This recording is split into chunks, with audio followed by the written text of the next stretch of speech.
Salam dostlar. Mən Narimanovdayam, işə gedirəm və istəyirdim buradan keçim gedim. Xoşlayıram piyada gəzməyim. Amma bura bağlıdır. Baxın, burada təmir işləri gedir. Baxın, hasarlanıb. Və istədim sizə də göstərim, xəbəriniz olsun. Baxın, bu qızın da xəbəri yoxdur, gedir. Mən də gəldim. Bura bağlıdır. Hətta buradan keçsək belə, baxın, orada yəni hər yan hasarlanıb. Xanım gedir, amma keçə bilməyəcək. Çünki ora hər yan hasarlanıb. Bunun içi ilə də icazə yoxdur. Baxın, traktor var falan. Burada işlər gedir.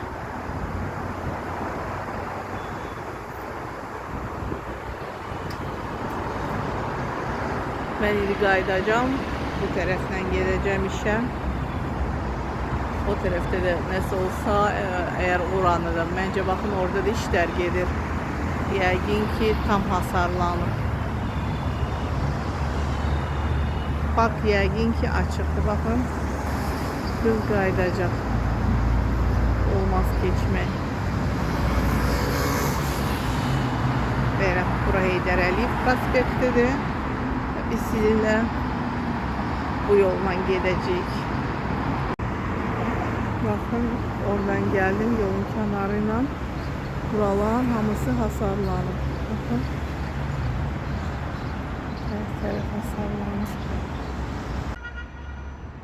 Bu tərəfdə hasarlanıb dostlar, ama müzeye giriş açıqdır. Görürsünüz, burada yol qoyublar.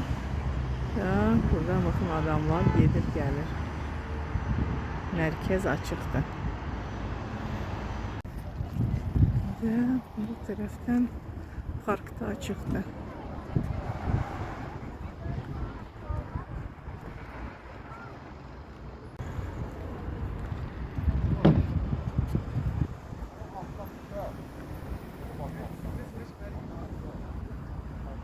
Sağ olun dostlar.